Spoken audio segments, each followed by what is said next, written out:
A few weeks ago, nabalitaan ko na ang isang idol kong siklista ay tinamaan ng isang serious health problem. Ang daming nagsasabi sa akin na siguro ang healthy mo kasi nagbabike ka o kaya gusto ko rin magbike para humaba buhay ko. Well, health din naman talaga yung isa sa reasons kung bakit ako namimisikleta.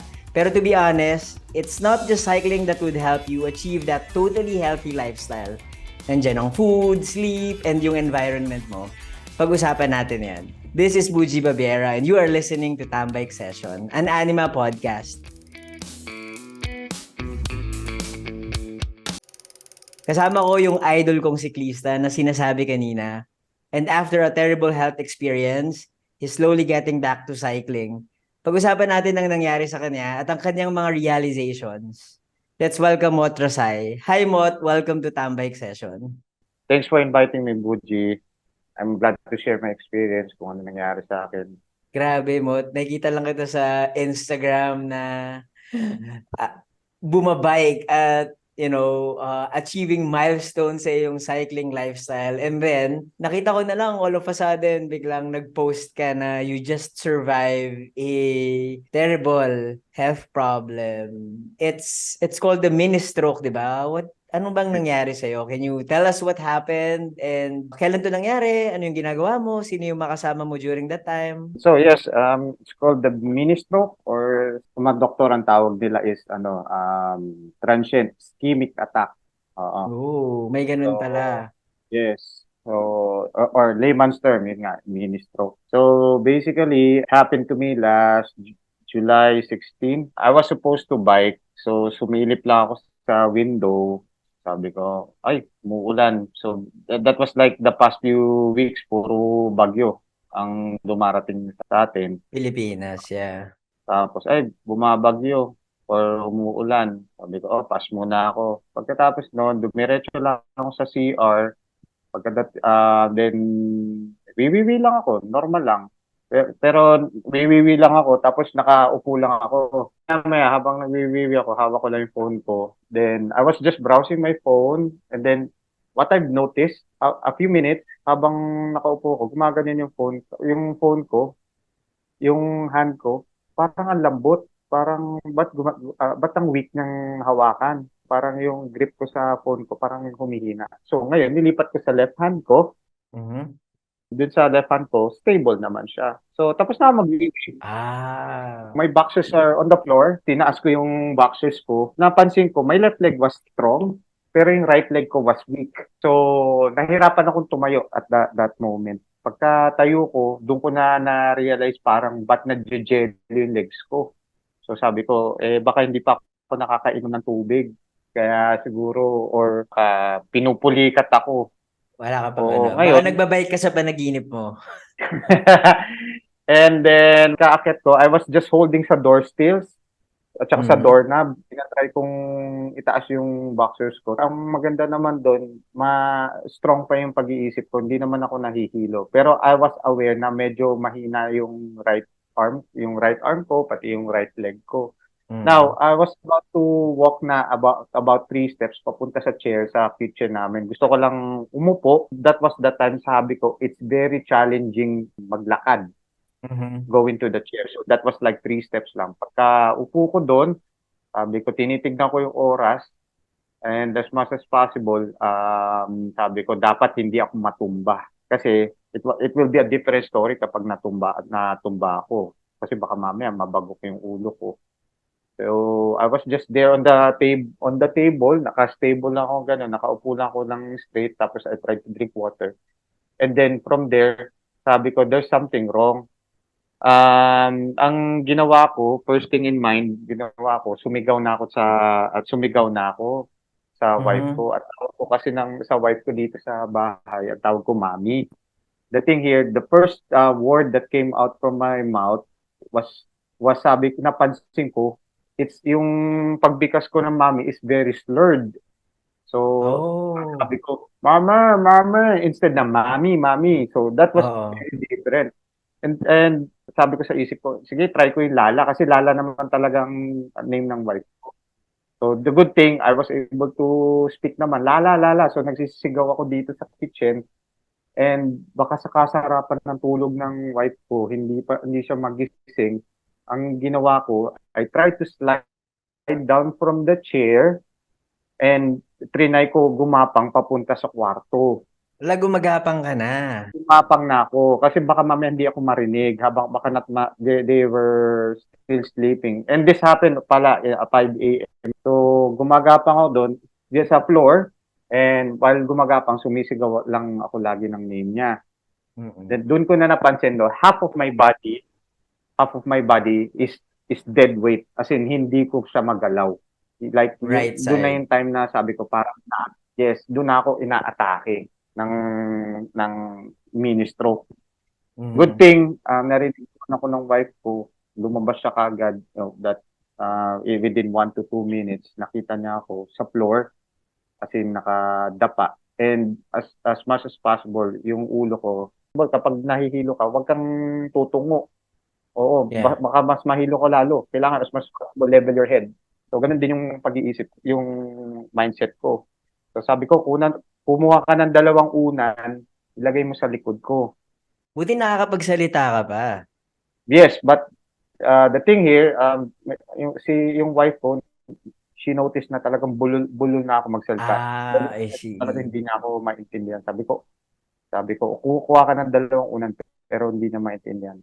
Tapos, ni-level niya ako from there sa floor, ni-level niya yung 2 unan ko dito sa likod ng bato ko. Tapos sabi ko, kunin mo rin yung hydration tabs ko dun sa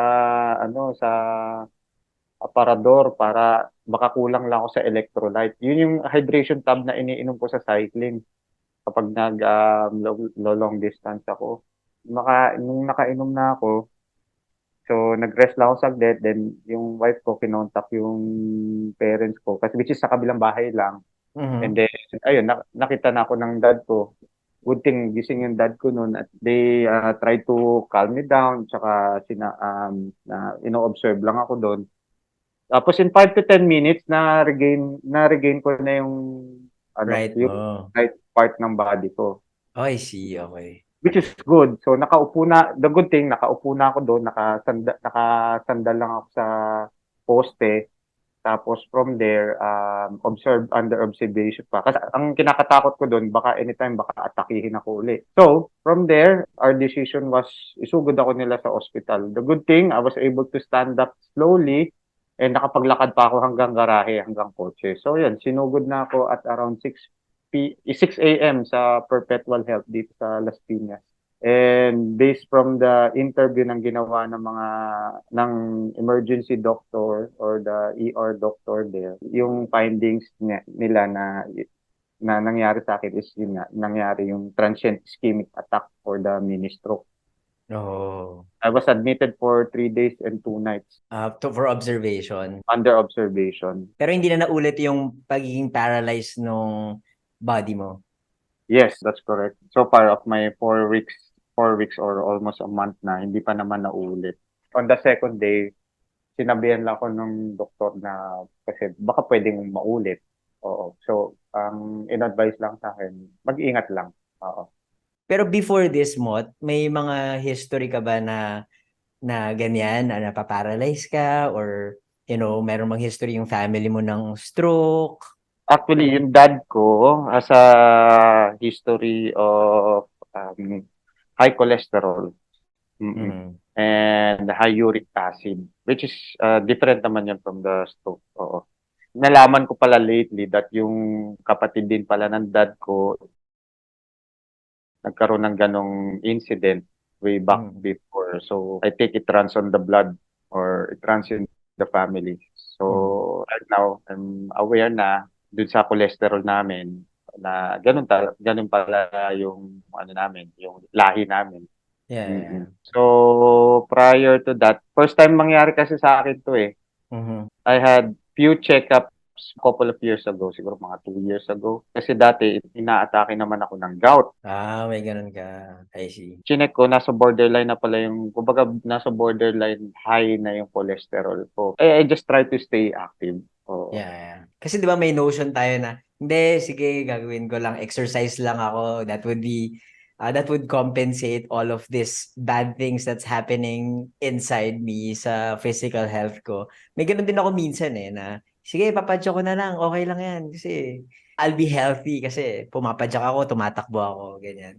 Pero Mot, for the background lang ng ating mga listeners who are not familiar with your lifestyle, ano ba yung ginagawa mo before? Alam ko na mahilig kang magbike, pero for our listeners, ano yung klaseng cycling na ginagawa mo? Ano yung lifestyle mo? Ano yung mga kinakain mo? Et cetera, et cetera. When it comes to cycling, kasi I'm into endurance cycling. Basically, it's more on long saddle hours.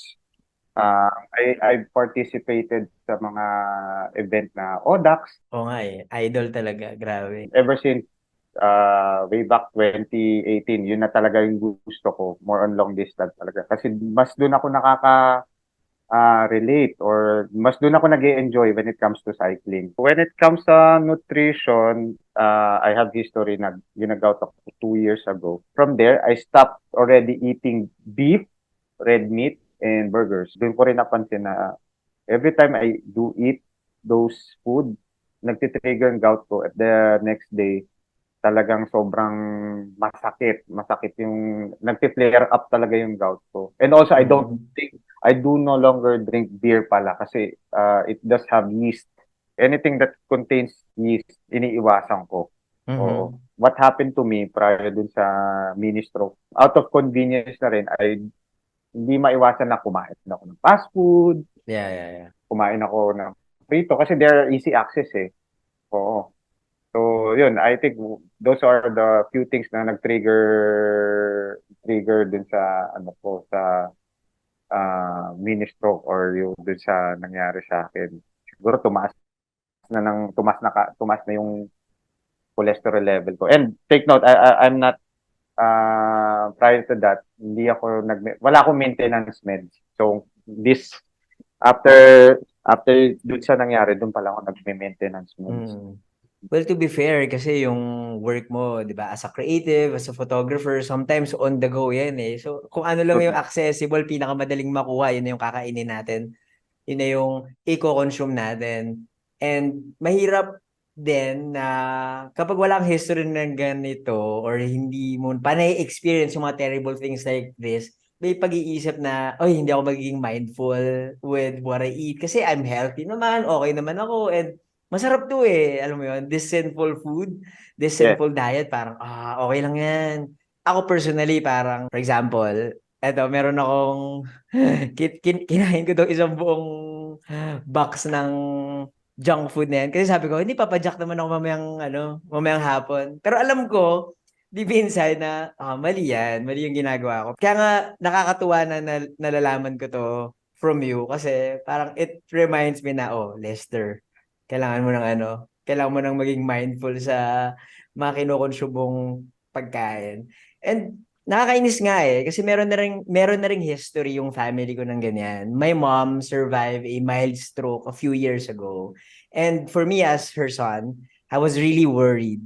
Yung buong family namin, very worried. And I'm pretty sure your family, yung mga tumulong sa'yo, yung wife mo, yung parents mo, worried din sila. Ano yung naging reaction nila with what happened to you? And ikaw mismo, during your hospitalization, ano yung mga naiisip mo during that time?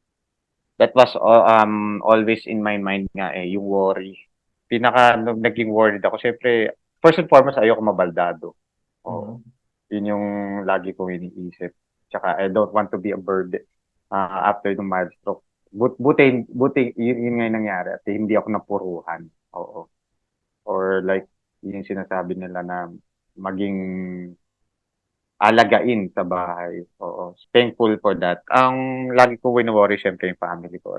Me, being a dad already, syempre maliit pa yung anak ko. And I know I still have a mission eh. Yun yung lagi kong inaalala.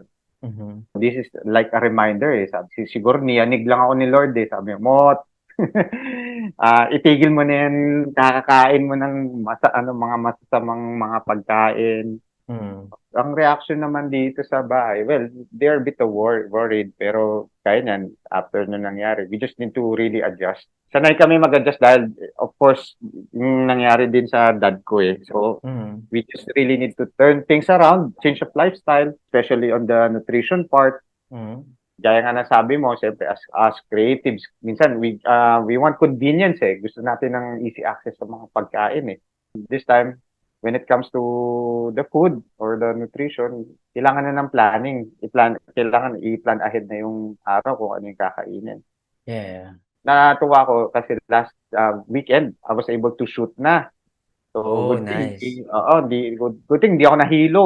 Okay naman, and ang nangyari doon, I plan ahead, nagbaon ako. Kasi baka mamaya, pag nandun ako sa venue, wala akong makain. Yeah, oo. Andiyan na kagad yung Jollibee, McDo, di ba? Mang inasal, boom. Pagkalabas mo pa naman doon sa venue, lahat ng pwede mo kain, pwede mo, Makasalanang pagkain. mm good thing talaga ay what I did was, nag-prepare ako. So yun, kailangan ng preparation na talaga ngayon. And I need to plan ahead that day kung kunyari may lakad man ako sa labas Mm. or we're gonna go outside. Yeah. Ganun. Mm. Mabalik lang ako dun sa dati mong lifestyle. How about your sleeping patterns? How about your environment? Stressful ba yung environment mo? Not necessarily yung family mo, but yung work, lifestyle, you know. When it comes to sleep, dito sa bahay, ang maganda naman sa amin ng wife ko, pati yung with our son, is that as early as 10 to 11 p.m., lights out na kami. Oo. So, talagang Okay. yung priority namin dito sa bahay is sleep. Oh, that's a good thing naman na talagang lagi namin sinasabi na, oh, bawal tayo please, wag tayo magpuyat. O, tama na yung panonood ng Netflix, ganyan. Other than that, as much as possible, at least kailangan makatulog kami at least mga minimum mga 6 hours o 6 to 7 hours.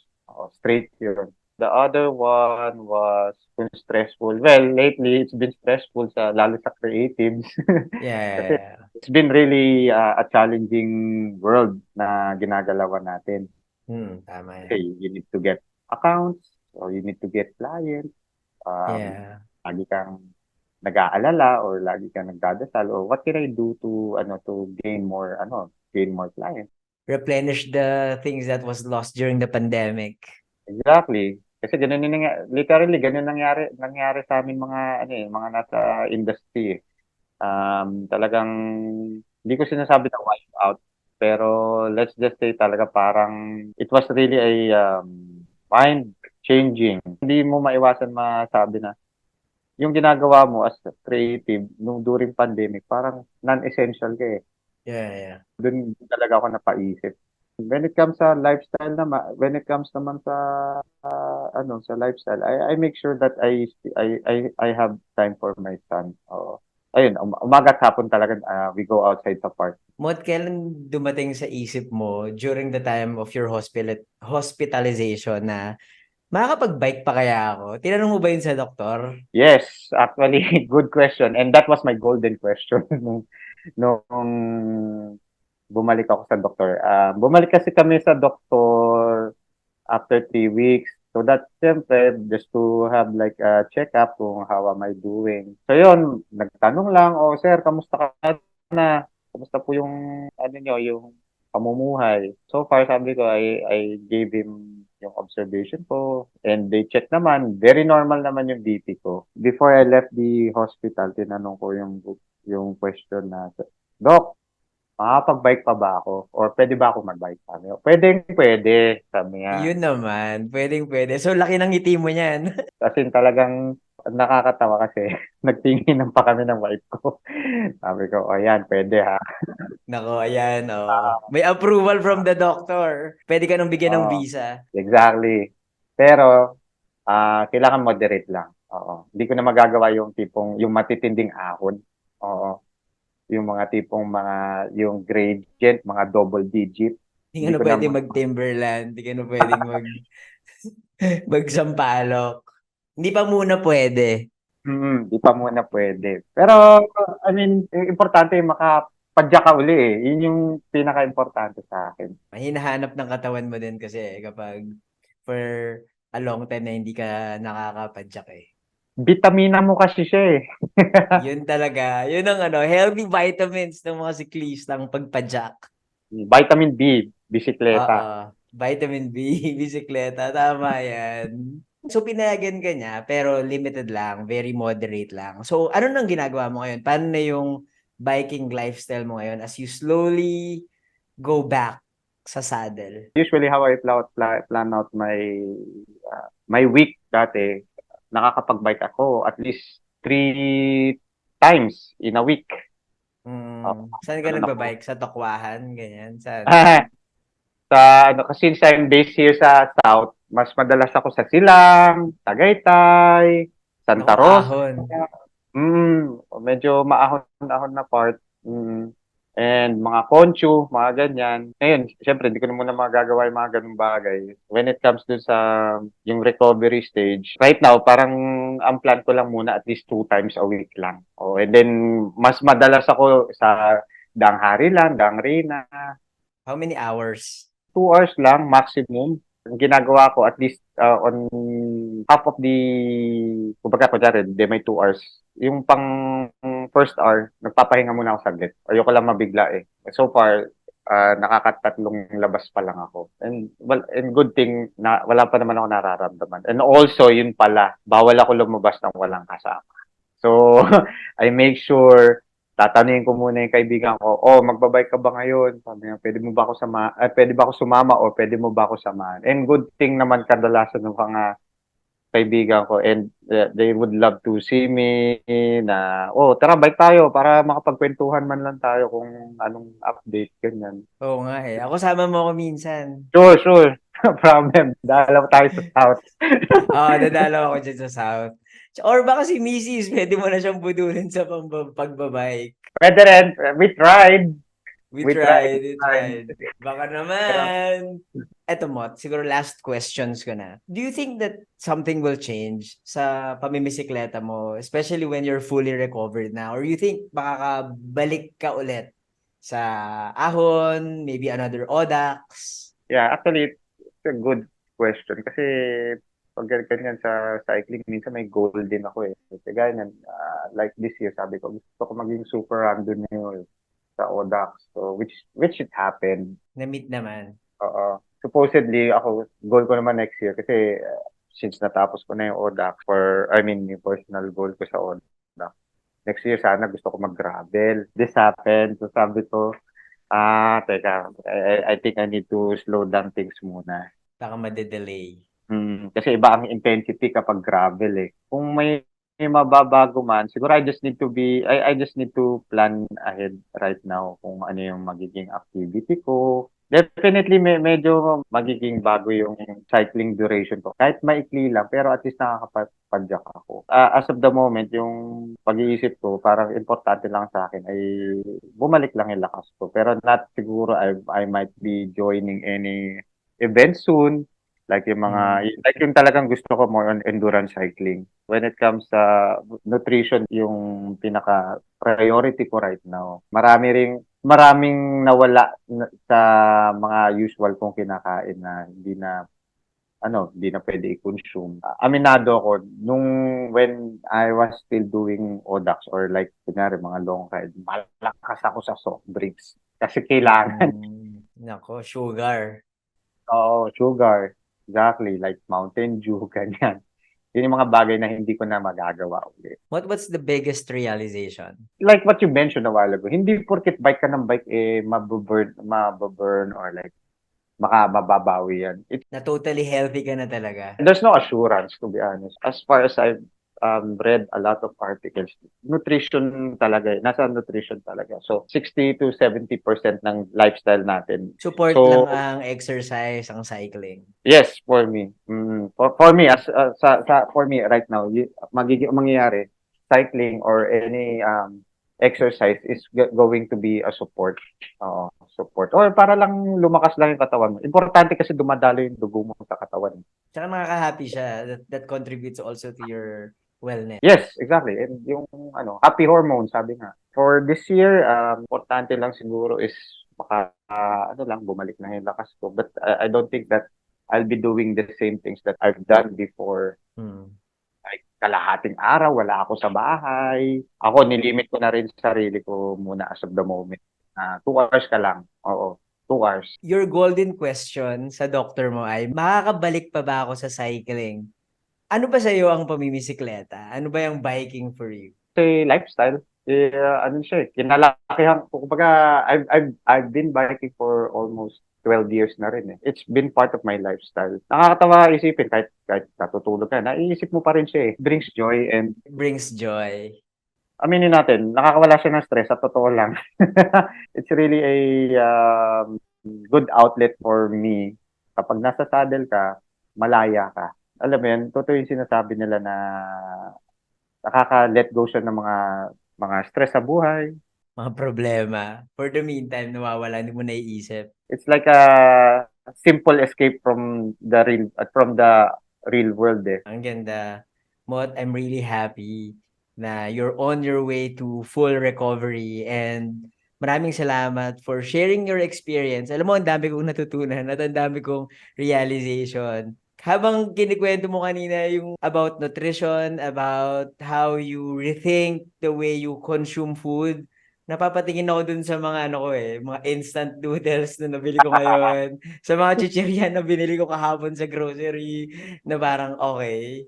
I think kailangan ko na rin talagang maging disiplinado pagdating sa pagkain at sa mga kinukonsume kong bagay. Mot, maraming salamat again for sharing your story. Thank you, Buji, and thank you for inviting me here sa podcast mo. And Yes. I'm very happy to share yung naging journey ko dito. And to our listeners, sana meron kayong natutunan sa episode natin with Mot. Natatandaan nyo, yung cycling, support lang siya. At the end of the day, it's really the things that you consume that totally make you healthy or a healthy person. Again, Mot, and to our listeners, maraming salamat at magkwentuhan ulit tayo sa susunod na episode ng Tambike Session.